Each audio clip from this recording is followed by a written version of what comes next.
मैंने बहुत कष्ट उठाया। मैंने 2-2 घंटा मैंने रो रो के पंजाब जैसे बॉर्डर पर तैसे हो जाती है जवान की। जब तक यहाँ भ्रष्टाचार, परिवारवाद और जो रिश्तेदारवाद और लोकलवाद, जब तक ये लोकलवाद ख़त्म नहीं होगा, एसीओ और सीओ साहब कुछ नहीं कर सकते। इस राज को तो मैं पैसा लेते हैं या प्लॉट लेते हैं, किसी ने आज तक मेरे सामने मुंह नहीं खोला अब भाई तुम मुझे प्लॉट दे दो, पैसा दे दो। लेकिन मेरा काम होता क्यों नहीं? मैंने ऐसा क्या बुरा किया, क्या जुर्म कर दिया? प्राधिकरण में लगभग 151 तो मेरे पास गेट पास है। बुरखा में AK-47 बहुत पकड़ी हमने बहुत मिलिटेंट दुनिया से उड़ाई। मैं सीओ और एसीओ को बहुत आभारी हूँ कि उन्होंने मेरी 14 एप्लीकेशन पर 14 बार लिख के दिया है। मेरा नाम है अजब सिंह भाटी, पिताजी का नाम है स्वर्गीय श्री धर्मवीर। मेरा ग्राम तुशाना, तहसील दादरी और मेरा खसरा नंबर 646 तुशाना गांव में। ये ज़मीन कब एक्वायर हुई थी आपकी? ये ज़मीन हमारी एक बार हुई थी 2006 में। अच्छा, कितनी थी? ये हमारी 20 बीघे ज़मीन थी। सारी प्राधिकरण ने ले ली? हाँ, सारी प्राधिकरण ने ले ली और 3500 मीटर हमें छोड़ दी। लगभग 20 बीघे जो है वो उन्होंने प्राधिकरण ने ले ली और हमें 27 जून 2008 को मुआवजा भी दे दिया। तो ये जो ज़मीन छोड़ी, ये क्यों छोड़ी थी? ये हमारा इसमें मकान बना हुआ है। हम एक यहाँ के मूल पुश्तैनी किसान हैं। हमारा मकान जब से हिंदुस्तान पाकिस्तान बना, जब से पिताजी की पहले झोपड़ी थी, उसके बाद में फौज में बॉर्डर सिक्योरिटी फोर्स सीमा सुरक्षा बल में 1981 में चला गया था। तो वहाँ से कुछ गरीबी बहुत थी, कुछ वहाँ से पैसा आता रहा, तो पिताजी जो धीरे धीरे मकान बनाते रहे। ठीक है, पिताजी 4 क्लास ही पास थे। जो मेरे भाई हैं वो बीमार, डिप्रेशन में रहते हैं। क्यों? क्योंकि ये उनके पोते पोती यंग हो रखे हैं। हमें अच्छा मकान भी बनाना है, हमारे लिए ना कोई वहाँ रास्ता है, ना कोई टॉयलेट है। अगर हमारे प्लॉट लग जाएं ठीक ठाक तो हम अपनी जगह, हमारे प्लॉट भी या तो पहले तो हमारा हक पड़ता है कि हमारे खसरा में दिए जाएं। अगर हमारे खसरा में ना दिए जाएं तो हमारे आसपास लगा दिए जाएं। तो अब समस्या क्या है? अब समस्या ये है कि जो हमारा 6% का प्लॉट है और 4% का प्लॉट है, मैं 2009 से ही लिख रहा हूँ। एक पिताजी की भी एप्लीकेशन है 2009 की लिखी हुई, रिसीव्ड एप्लीकेशन है। आपके पिताजी? हाँ, मेरे पिताजी की। वो गुजर गए? वो 25 अप्रैल 2015 में भगवान के यहाँ चले गए। कितनी उम्र थी उनकी? उनकी उम्र थी 92। अब आपकी उम्र कितनी है? मेरी उम्र है 63। कितने बच्चे परिवार में, कौन कौन है? मेरे 3 लड़के हैं और पत्नी है और 3 बहू हैं। 2 पोते हैं, 2 पोती हैं। सब एक साथ रहते हैं? सब एक साथ रहते हैं, एक ही चूल्हे पे खाना बनता है। ठीक है। तो अब जो मतलब समस्या है जिसकी वजह से आप बार बार प्राधिकरण जा रहे हैं, वो क्या है?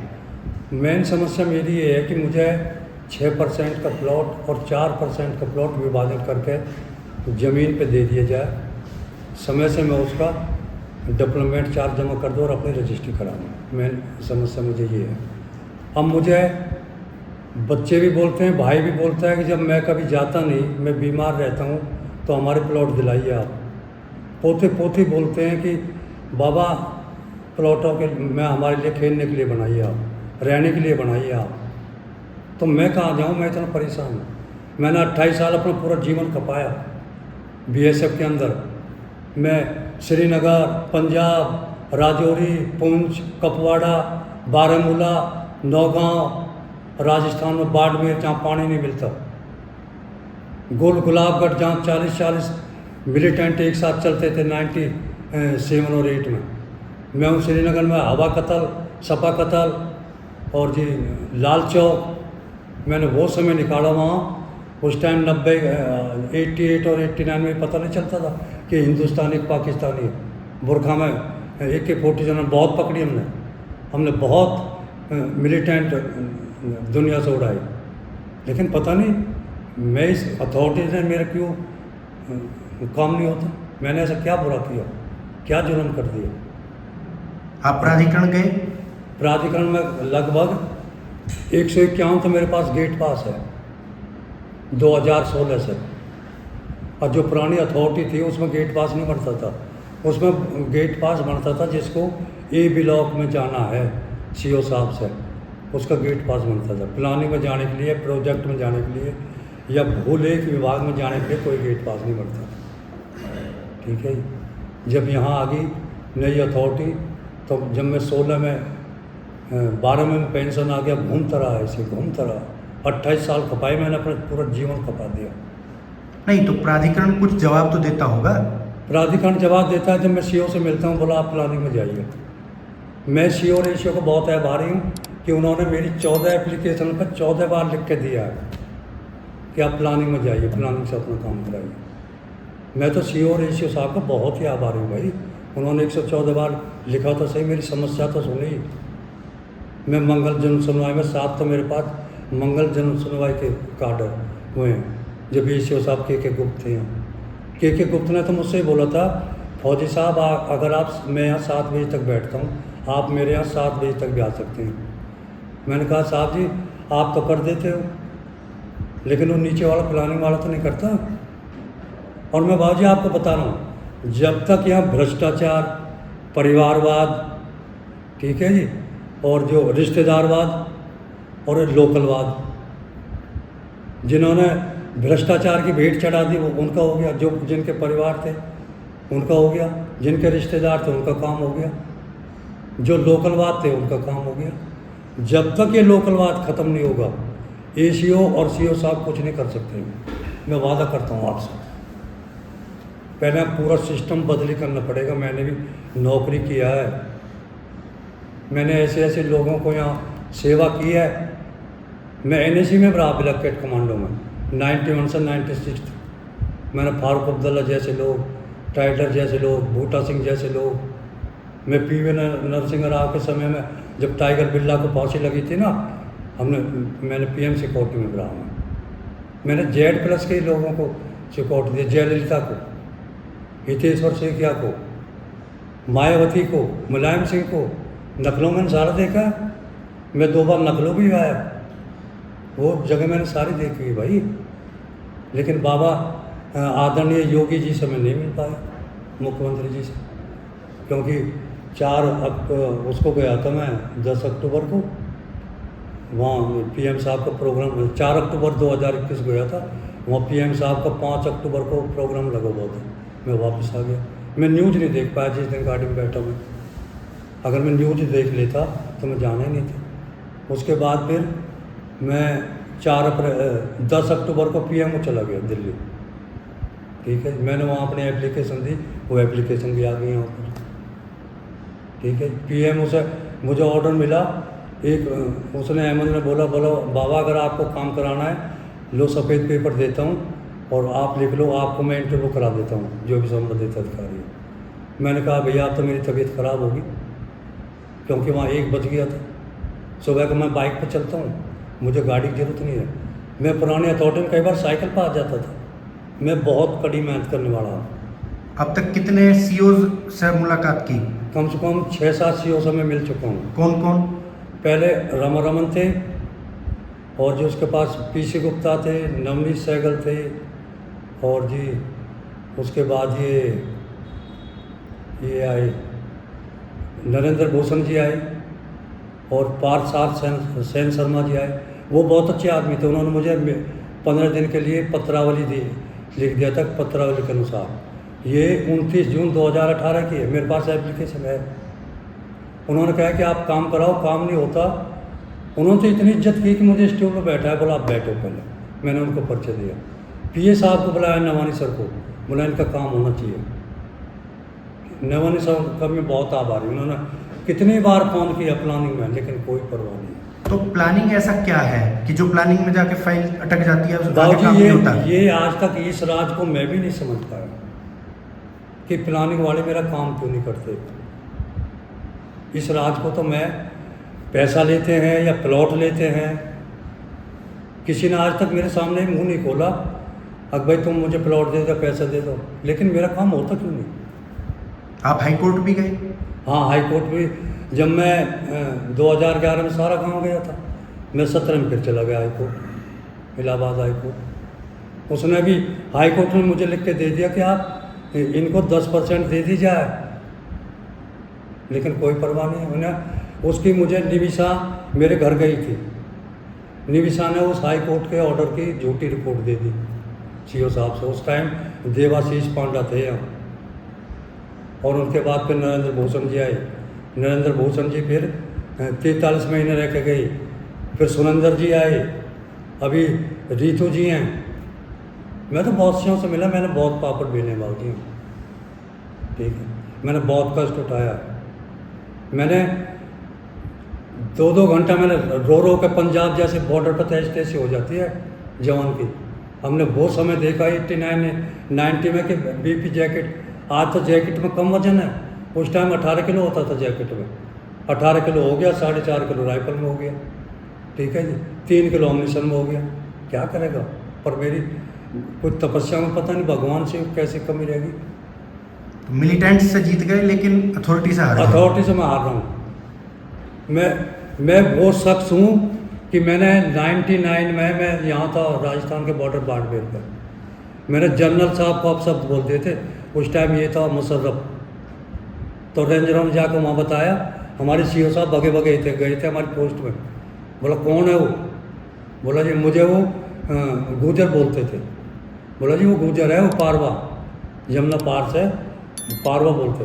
बोला पारवा यार तूने क्या कर दिया? मुख साहब और मैंने गलत क्या कर दिया? जब शाम को फेंसिंग में बकरा आकर फंसा, शाम को नहीं फंसा, सुबह फंसा 4 बजे, क्योंकि उसकी कोई लेटिन कोई मींगन नहीं थी, तो सुबह फंसा वो। जब ये बकरा छोड़ते क्यों हमारी सीमा में, हमारी फेंसिंग में? इनको पता नहीं है कि ये भाई भेड़ बकरी चल रही है, ये अपनी ले जाए, इन्होंने तंग कर रखा है।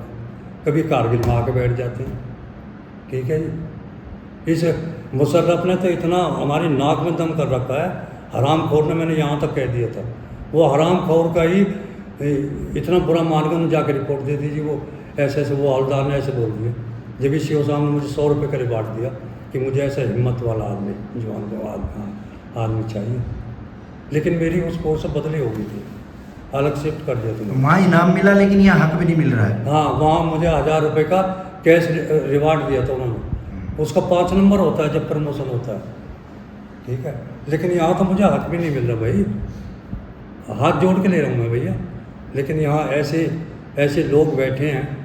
मैंने सोच लिया यहाँ काम क्यों नहीं होता, जब तक ये पूरा सीओ साहब और ACO साहब कुछ नहीं करे, वो बेबस हैं। जब तक यहाँ का पूरा नीचे वाला सिस्टम बदली नहीं होगा। 2 यहाँ विभाग ऐसे, प्लानिंग और परियोजना, इसमें ऐसे मलाईदार जगह हैं, एक डॉक्यूमेंट की मलाईदार है, और परियोजना में जो नापने वाला है टेक्नीशियन, वो मलाईदार है, ठीक है जी। वो दोनों के दोनों वो नहीं होने देते मेरे काम में। हाई कोर्ट के 2 आदेश, 114 एप्लीकेशन, हाँ। 151 बार गेट पास, हाँ, ये सब तो कुछ नहीं हो पाया। अब क्या सोचा, अब क्या करेंगे? अब ऐसा है, मैं एक बार देखता हूँ, इंतज़ार करता हूँ, नहीं तो मैं PM हो जाऊँगा। फिर वहाँ इंटरव्यू के लिए हाथ से लिखूँगा एप्लीकेशन, और मैं आदरणीय प्रधानमंत्री जी से कहूँगा, चाहे मुझे 10 दिन वहाँ बैठना पड़े, क्योंकि आदरणीय योगी जी तो बहुत बिजी रहते हैं। अभी चुनाव हो गया, अब फिर अगले साल चुनाव है, ठीक है जी। तो इसलिए काम नहीं होता हमारा। मैंने तो सोच रखा है, अब मैं अथॉरिटी बहुत कम जाऊँगा, अब नहीं जाऊँगा। क्या करूँगा जब काम ही नहीं होता भाई।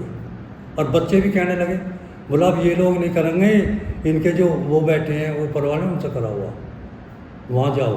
बोला आपने सारी जगह देख रखी हैं हिंदुस्तान में। ये जो इतने सारे कागज आप लेके बैठे हैं, ये सब हैं क्या?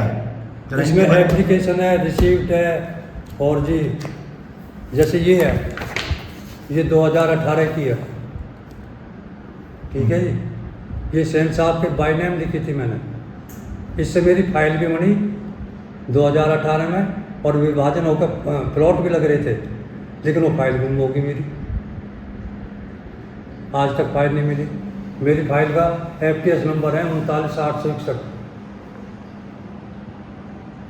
तो ये हालात है, ये मेरी दिनचर्या, ये कागज, ये मैंने 27/12/17 से शुरू करी है।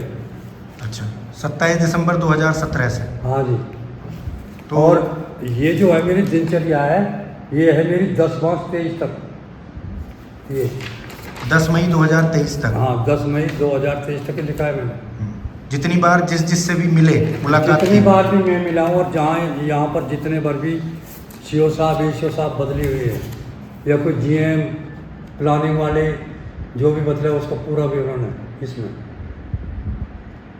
कि मैं कितनी बार मिला गेट पास लेकर, और उन्होंने क्या मुझे बोला। मेरे पास एक निमिषा मैडम थी प्लानिंग की, वो भी हमारे घर गई, वैभव गुप्ता भी घर गया। एक 2021 में मैंने चिन्हित भी करा ली, नपत भी होगी, लेकिन वो नक्शा नहीं चढ़ती मेरी। तो ये बात है, ये हमारे 6% या 4% प्लॉट मिलेंगे या नहीं मिलेंगे, मुझे तो संशय ही आ रहा है। जैसे ये जो विभाजन की है ना, ये 2015 से प्रक्रिया नहीं थी, ये 2015 में कानून बनाया। तो इन्होंने एक ऐसा ग्रुप तैयार किया यहाँ, कुछ बाहर के लोग, कि जैसे मेरे 2 प्लॉट है, बोला भैया 1 प्लॉट हमें दे दो और बाकी आप घर लौटो, अपने आराम से घर चले जाओ और जो है आपके प्लॉट लग जाएंगे, ठीक है। ये क्या वहाँ ऐसा ग्रुप घूमता है, जैसे वो श्रीनगर में पहले ग्रुप घूमता था, वहाँ पहले रैकी करने के लिए आते थे। जैसे पाकिस्तान से कोई बंदा आता है ना, तो पहले रैकी करता है कि हिंदुस्तान का नाका कहाँ लगा हुआ है। जब वो रैकी हो जाएगा कि नाका यहाँ लग रहा है और उधर लग रहा है 100 मीटर आगे, तो बीच से क्रॉस कर जाते हैं। तो ऐसे ही यहाँ जो है वो प्लानिंग वाले और ये जो है सब टोटल जो बाहर के लोग हैं, आप उनको दलाल सब तो अच्छा नहीं, लेकिन कोई मैं बीच का आदमी बताऊं, ये एजेंट कहूँ या क्या कहूँ, मैं अब शब्द नहीं बोलता। मैं अनुशासन फोर्स का आदमी हूँ, मैं अनुशासन में रहता हूँ, मैं किसी को अब शब्द नहीं बोलता। और मेरा मेन उद्देश्य है, मैं किसी को पैसा भी नहीं देता, मैं किसी के द्वारा दिलाता हूँ पैसा। मैंने अपने भतीजा है पुनीत, तो उसके द्वारा अगर मैं अपने हाथ से दूंगा ना पैसा, तो उसको कामयाब नहीं होगी, क्योंकि मेरी बहुत कड़ी कठोर मेहनत का पैसा है। हाँ, एक ड्राफ्ट में था, मैंने उसको 1 लाख रुपये दिया, वो पोस्टिंग हो गया यहाँ से कानपुर। मैंने उसे फ़ोन किया, भैया 1 लाख रुपये दिया था, वो पुनीत दे का आया था तुझे तेरे घर में, रिलायंस के पीछे उसका कमरा है 217 नंबर, नाम नहीं लूँगा मैं, क्योंकि मैं किसी की नौकरी नहीं करना चाहता। उसने मुझे 43 महीने में वो पैसा वापस किया।